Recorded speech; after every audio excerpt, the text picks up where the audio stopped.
She heard the dish hit the table with the same ferocity as it had been flung as the door to the room opened. Her eyes welled up with tears as the door slammed behind her. She felt so unappreciated. She was 80 years old and dying of loneliness, which was becoming worse every day in her own house. Welcome to USA Stories channel. Do not forget to subscribe and activate the bell button to receive all new updates. Now let's go to the story. Despite having a daughter, 4 grandchildren, and a great-grandson living with her, Doña Ramona was mistreated to the point that it didn't seem like her own family. That house was empty of employees. The daughter's marriage had been happy, but everything fell apart due to her volatile nature and the man's unceasing infidelity.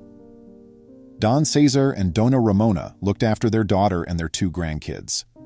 After making the decision to hunt for Job, the young lady revealed her pregnancy a few months later. The creature's parentage was unknown to the lords, but they were happy to have him. After working for a few months, she devoted her time to raising her kids.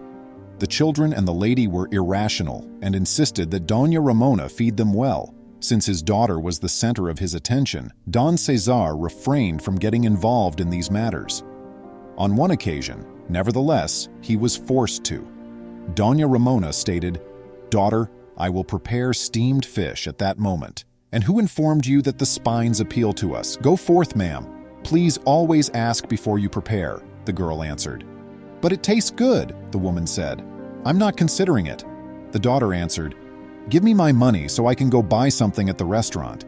Is your mom a housekeeper? Would you want to inquire about food taste? Your mother isn't available to help, so you may start looking for anything to do." The daughter was furious and decided to give the food to the dogs instead of eating. She then tried to hunt for Job once more and met a buddy from childhood who said he would assist her. They met virtually every day as the days went by, until the woman fell pregnant once more. Her parents had to take on a new responsibility, and they did so without questioning the woman. As a result, the family that upheld the union had become rather large. The partners had retired. Before their accident on the school bus prevented them from working, the 2 were teachers. The men used their Social Security checks, which they got each month, to cover home bills and the upkeep of their daughter and grandkids. Doña Ramona's constant advice to stay on the right course caused the eldest grandchild to feel deeply rejected, but this really disturbed the child and made her feel quite resentful of the lady. The granddaughter finally became a mother and a single person at the age of 16, which added even more shock value to the residents. In a sense, Doña Ramona was the housekeeping. They had her take care of the great-grandson all day and sometimes even into the night after he was born, especially when the grandmother and mother went out to celebrate. She was now irritated that the picture had decided to remain locked in the space. The woman was cooking, cleaning the dishes, and washing everyone's clothes in the home in the while. They always cherished the youngest and even brought joy to the home during the holidays. That pair went on to have another daughter and 3 more grandkids. They always bought the cheapest items they could find at the market for the other 3 grandchildren, saving the best gifts for the ones who lived with them. The oldest daughter had avoided them because of it.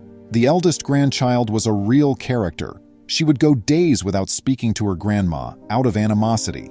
The woman was not authorized to watch television. Everyone would get up and leave her alone if she went to sit in the living room. They would disregard her comments, and if she had an opinion on her grandchildren's behavior, they would all reprimand her and urge her to quit being nosy, since no one cared what she thought. The couple's second daughter paid them a visit one Sunday after the oldest daughter left to see her friends. She discovered the granddaughter shouting at Doña Ramona that she was worthless as she was about to enter. She was too sluggish to change the baby's clothing on time, so she rested outdoors and didn't wash the dishes in the kitchen. "My varicose veins are preloaded and my feet hurt. That's the reason I came here to take a little break," the woman stated in a fragile voice. "You're simply cunning, ma'am. She acts as though her entire life should be spent sleeping. Proceed to change the child's clothing and diaper." As soon as the visiting daughter realized how her mother was being handled by her niece, she erupted in anger. Due to the awkwardness of the situation, Don Cesar stepped in and, to the astonishment of everybody, begged his daughter not to get involved, as she wasn't the one who lived with them. His daughter was very affected by the remarks, giving them the money she was carrying and other items she had purchased for them before withdrawing and letting her tears dampen her eyes. The woman simply needed to get up to change the infant and clean the stack of dishes. But the granddaughter felt victorious. She nearly collapsed and dropped the dishes in astonishment after finishing the dishwashing because of the severe pain in her leg. Lady without use, you're not even competent for that, so figure out how to clean up there before going to get some dishes. This is the result of being lazy. I am tired of being so useless reluctantly, the granddaughter remarked. I apologize, daughter. I'll be picking this up. To get new dishes, I'll head to the market. When the young woman did not respond, the mother changed the dishes and purchased meats to feed them with the money her other daughter had brought her. As the days went by, things became worse, and when Don Caesar died, things got really terrible. Donna Ramona was left as the only source of support for that institution, yet they still mistreated her terribly without even considering the fact that she was a widow. Despite the fact that things had become worse, the granddaughter remained silent. The woman welcomed her and didn't even respond, yet they spoke to her quite affectionately when she wanted to beg for money to go to a party, when she had to go get that pension money as a retired teacher and the widow of that teacher. It was the one day the daughter held her hand and looked after her. The granddaughter and the daughter did not treat her the same way that day. They enjoyed feeding her and dressing her as well. As the woman grew older and continued to cause them problems, they confined her in her room and made her stop doing the tasks. To maintain their life of luxury, they hired someone to take care of them. In her own house, Doña Ramona had a sense of alienation. Reluctantly, they fed her every day when the pain prevented her from getting up. She occasionally had to fight to go outside and check the pantry to see if there was anything inside, since they occasionally forgot to feed her. While the other 3 grandkids showed Mom a bit more attention, other times they were more patronizing. But in a few of days, she made it clear to them that she intended to vanish, since she could no longer stand to be disregarded and to be without a cent each month to purchase a piece of candy. She experienced a burning sensation in her stomach one night, as though there were hot coals within. She requested a glass of milk from her daughter over the phone.